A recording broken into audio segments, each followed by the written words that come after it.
သုံးစရိတ်ရှော့ချနိုင်လို့ကစားသမားတစ်ခေါ်ဖို့အလားအလာကောင်းလာတဲ့မန်ယူ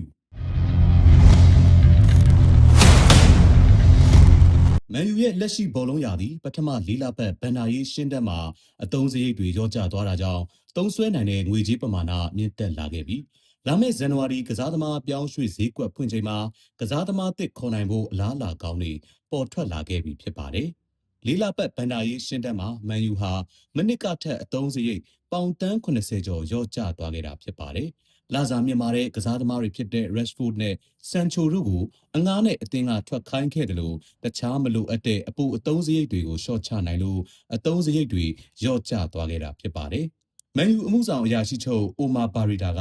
စာဂျင်ရက်ခလစ်နဲ့လက်ရှိမန်ယူထိပ်တန်းတာဝန်ရှိသူတွေအသင်းကိုပြုပြင်ပြောင်းလဲမှုတွေလုပ်ဆောင်ခဲ့တာတွေအတွက်အသီးအပွင့်တွေစတင်ပေါ်ထွက်လာတာဖြစ်တယ်လို့ပြောကြားခဲ့ပါတယ်။မန်ယူတာဝန်ရှိသူတွေဟာဥရောပပွဲစဉ်တွေဝင်ခွင့်မရတာကြောင့်နစ်နာခဲ့ရတဲ့ဝင်ငွေပေါင်တန်း140ကျော်ကိုတခြားနည်းလမ်းတွေနဲ့ရှာဖွေဖို့လဲအစီအစဉ်တွေချမှတ်ခဲ့တာဖြစ်ပါတယ်။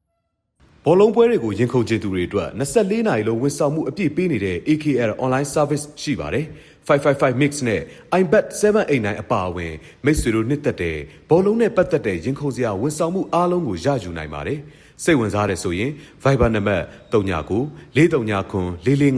445 335ကိုဆက်သွယ်နိုင်ပါတယ်။